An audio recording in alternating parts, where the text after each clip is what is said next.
नमस्कार, मी डॉक्टर अमृता कुलकर्णी। आपल्या मराठीमध्ये एक म्हण आहे, अति तेथे माती। तुम्हाला कळलंच असेल की मी कोणत्या संदर्भात बोलतेय। म्हणजे काय तर कोणत्याही गोष्टीचा अतिरेक हा वाईटच असतो, धोकादायकच असतो। आता संदर्भ असा आहे की आजकाल फास्ट वजन कमी करण्याचा एक सोपा मार्ग म्हणून प्रोटीन पावडरकडे बघितलं जातं आणि प्रोटीन पावडरचा इतका ऊत आलेला आहे आणि लोकांना एक ते फॅसिनेशन झालेलं आहे की अगदी टीनेजर्स पासून मोठ्या लोकांपर्यंत की प्रोटीन पावडर घ्यायचं आणि पटकन वजन कमी करायचं।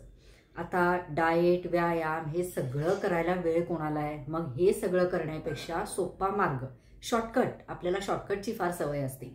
पण जसा सक्सेसला कोणताही शॉर्टकट नसतो तसंच वजन कमी करण्यासाठी कोणताही शॉर्टकट नसतो। पायऱ्यानुसारच आपल्याला जावं लागतं आणि हळूहळूच जावं लागतं। मग हेच बरोबर या प्रोटीन पावडरसाठी लागू होतं। म्हणजे काय तर वजन कमी करण्यासाठी आपण आत्ताच मी म्हणाले की आजकाल लोकांना वेळ नाही आहे, एवढं सगळं कोण करत बसणार आहे? डाएट करा आणि व्यायामाला जा, या सगळं करण्यापेक्षा प्रोटीन पावडर घ्यायची, पटकन डब्यातनं काढायची, पाण्यात किंवा दुधात घालायची आणि पोट भरतं, जेवण करायची कटकट नाही, पटकन घ्यायचं आणि वजन कमी करायचं। पण असं हे खरंच करणं हे आरोग्यासाठी चांगलं आहे का? किंवा प्रोटीन पावडर घेऊन खरंच वजन कमी होतं का? आता मला इथे कोणत्याही ब्रँडचं नाव घ्यायचं नाहीये, पण आजकाल हे जे एक फॅड बनत चाललंय आणि ते खूप लोकांमध्ये इतके त्याचे साईड इफेक्ट्स, म्हणजे खूप म्हणजे काय, अर्थात त्याचे साईड इफेक्ट्स आहेतच आहेत। ते कसे हे मी तुम्हाला सांगेनच, पण चुकीच्या पद्धतीने बरेच लोक घेतात, कन्सल्ट न करता घेतात आणि काय होतं, मुळात सप्लिमेंट घेणं हे नैसर्गिक नाहीच आहे। आता तुम्हाला एक उदाहरण सांगते की आपण सप्लिमेंट कधी घेतो? जेव्हा त्याची डेफिशियन्सी असते तेव्हा। म्हणजे काय, कॅल्शियम कमी आहे, ठीक आहे, डॉक्टर किंवा फिजिशियन तुम्हाला कॅल्शियमच्या गोळ्या देतील। B12 कमी आहे, तुम्हाला तुमचे फिजिशियन इंजेक्शन रिकमेंड्स करतील किंवा गोळ्या देतील, व्हॉटएव्हर जे काही आहे। आता काय आहे की अगदी मान्य, आपल्याला प्रोटीन हे वजन कमी करण्यासाठी असेल, वजन वाढवण्यासाठी असेल, हे खूप महत्त्वाचं आहे। आपल्या शरीरातल्या अविभाज्य न्यूट्रिएंट्स पैकी एक म्हणजे प्रोटीन, ज्याला आपण बिल्डिंग ब्लॉक्स असं म्हणतो, म्हणजे आपल्या शरीराचा मुख्य पाया। कारण आपल्या शरीरातले बरेचसे घटक हे प्रोटीन्सने बनलेले असतात आणि म्हणून प्रोटीन अतिशय आवश्यक असतं। पण आजकाल जे हे वेट लॉस प्रक्रियेमध्ये हाईप झालंय ना की प्रोटीन पावडर घ्या आणि वेट लॉस करा, हे कितपत योग्य आहे? कारण खूप पेशंट मला प्रश्न विचारतात, खूप टीनेजर्स मला प्रश्न विचारतात, ते मी एका लाईव्ह मध्ये सांगणार आहेच डिटेल।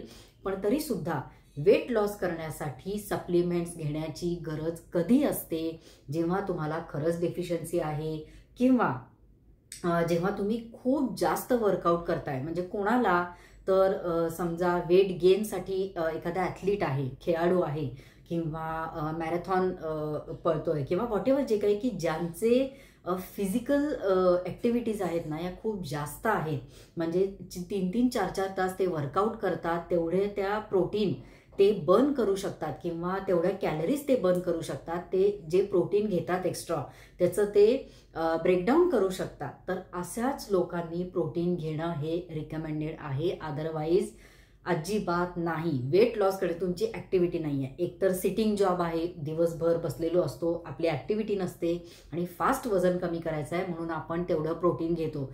कारण कसं आहे ना की आजकाल आपले गुगल ज्ञान जो आहे तर हे खूप जास्त आपल्याला सर्च करायची सवय झालेली आहे की अरे आपल्या वजनाच्या एवढं आपल्याला प्रोटीन लागतं। मग समजा माझं वजन 55 किलो आहे, मी 55 ग्रॅम प्रोटीन दिवसभरात घेतलंच पाहिजे। मग आपण हे बघत नाही किंवा हे बघण्याची तसदी सुद्धा घेत नाही की अरे आपल्या जेवणामधून हे प्रोटीन आपल्याला मिळू शकतं का, किंवा अगदी तेवढंच घ्यायची कॅल्क्युलेटेड ज्ञान आपलं कधीही नाही आहे, कॅल्क्युलेटेड सायन्स कधीही नाही आहे। या ज्या व्हॅल्यू असतात या सगळ्या एक स्टँडर्ड व्हॅल्यूज असतात, त्या आपल्याला तंतोतंत जुळवायची गरज नसते। म्हणजे उंचीप्रमाणे वजन पाहिजे हे कधीही आपल्याला प्रॅक्टिकली पॉसिबल नसतं, पुढे मागे हे होणारच आहे। तसंच प्रोटीनचं सुद्धा आहे।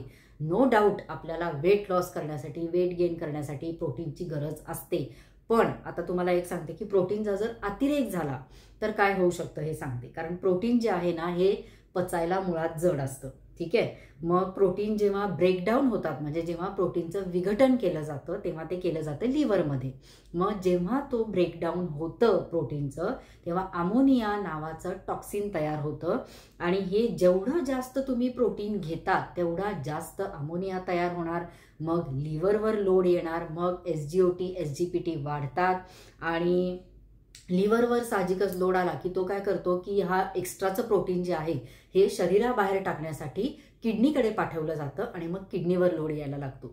आणि म्हणूनच जे माझ्याकडे ॲज अ डॉक्टर मी नेहमी बघते की जे पेशंट असतात जे उगीचच कारण नसताना प्रोटीन पावडरी घेऊन वजन कमी करण्याच्या नादाला लागलेले असतात, भरपूर पैसे द्यायचे आणि विकतचं दुखणं घ्यायचं, अशातली ही तऱ्हा आहे. तर हे सगळं करताना काय होतं माहितीये का की आपल्या शरीराची पूर्णपणे वाट लागून जाते आणि आपण काय करतो, पैसे देऊन हे दुखणं विकत घेतोय.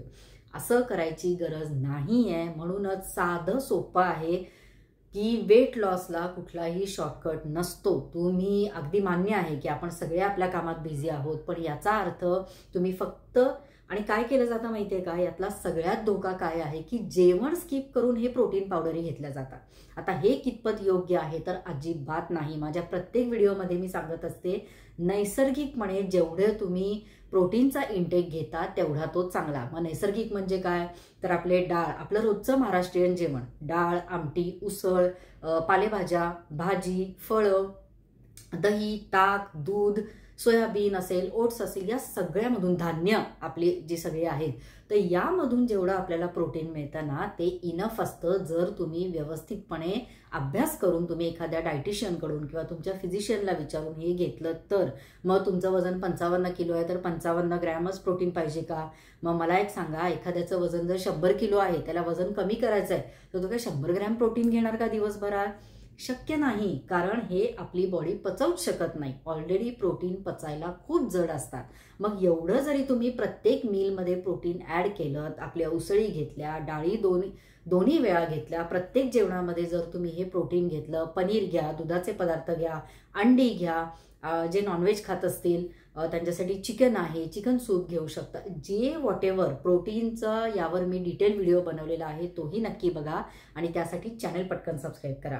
आता जर तुम्हाला सप्लिमेंट म्हणून प्रोटीन घ्यायचा असेल तर एक तर फिजिशियनचा सल्ला नक्की घ्या आणि जर माझा सल्ला घ्याल तर मी तुम्हाला नक्की सांगेन की वेट लॉससाठी सप्लिमेंट म्हणून, मील सप्लिमेंट म्हणून किंवा मील ऑल्टरनेटिव्ह म्हणून प्रोटीन अजिबात घेऊ नका.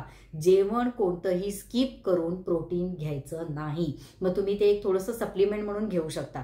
तुम्ही नाश्ता करताय, जेवण व्यवस्थित करताय आणि त्याबरोबर तुम्हाला घरच्या घरी प्रोटीन कसं बनवायचं. बाहेरच्या महागड्या पावडरी सगळ्यांनाच परवडतं असं नाही. शिवाय हे बाहेरचे जे प्रोटीन असतात यामध्ये प्रिझर्वेटिव्ह भरपूर असतात. थोडीशी त्याला चव यायला साखर किंवा अजून काही बऱ्याचशा गोष्टी घातलेल्या असतात की ज्या आपल्या शरीरासाठी चांगल्या नसतात. आणि म्हणूनच साधं सोपं आपल्या घरी आपण प्रोटीन पावडर कशी बनवू शकतो. म्हणजे तुम्ही महिला किंवा स्त्रियांमध्ये जेव्हा प्रोटीन डेफिशियन्सी म्हणजे हातपाय दुखायला लागतात, एका सर्टन एज नंतर जेव्हा डेफिशियन्सीज तयार होतात तर तेव्हा तुम्ही ही घेऊ शकता. मुलांना वजन वाढवण्यासाठी देऊ शकता किंवा ज्यांना वेट लॉस करण्याची गरज आहे त्यांच्यासाठी देऊ शकता. तर घरच्या घरी प्रोटीन पावडर कशी बनवायची यावर मी सेपरेट व्हिडिओ बनवलेला आहे आणि त्याची लिंक मी डिस्क्रिप्शन बॉक्समध्ये दिलेली आहे.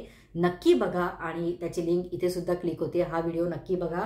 घरच्या घरी प्रोटीन पावडर बनवा आणि सेफली तुम्ही ती अगदी एक हे ठेवून तुम्ही कोणतेही त्यात प्रिझर्वेटिव्ह घालणार नाही आहात. आपल्या घरी रोजच्या अवेलेबल असलेल्या म्हणजे सामग्रीमधून किंवा इन्ग्रेडियंट्समधून तुम्ही हे बनवणार आहात. तर कोणत्याही काय म्हणू आपण त्याला प्रोसेसला शॉर्टकट नसतो. तसंच वेट लॉसला सुद्धा शॉर्टकट नाही आहे, हे नेहमी लक्षात ठेवा. आणि अशा प्रोटीन पावडरी घेऊन वजन कमी होत नसतं. त्यामुळे तुम्हाला बॅलन्स डाएट घेणं अतिशय महत्त्वाचं आहे. आणि हे बॅलन्स डाएट कसं घ्यायचं यावर मी सगळे डिटेल व्हिडिओ बनवलेले आहेत. त्यासाठी पटकन चॅनल सबस्क्राईब करा. आय होप की तुम्हाला आजचा व्हिडिओ आवडला असेल आणि तुमच्या बऱ्याचशा गोष्टी किंवा कन्फ्युजन हे क्लिअर झालं असेल. त्यामुळे गुगल डॉक्टरचा जास्त ज्ञान न घेता आपल्या खरंच प्रॅक्टिकली काय पॉसिबल आहे याचा थोडासा विचार केला तर नक्कीच आपल्या शरीराला या सगळ्याची हानी सहन करावी लागणार नाही. आणि आगीतून उठून पोपाट्यात असं अजिबात व्हायला नको. वजन कमी करण्याच्या नादात बरेच लोक काय करतात की आपल्या शरीराची इतकं नुकसान करून घेतात आणि दुसऱ्या कोणत्या तरी आजाराला बळी पडतात. त्यामुळे असं अजिबात करू नका. हेल्दी डाएट घ्या, रेग्युलर एक्सरसाइज करा, नक्की वेट लॉस होईलच. धन्यवाद. आजचा व्हिडिओ कसा वाटला हे मला कमेंटमध्ये नक्की सांगा आणि घरच्या घरी प्रोटीन पावडर कशी बनवायची हा व्हिडिओ नक्की बघा. धन्यवाद.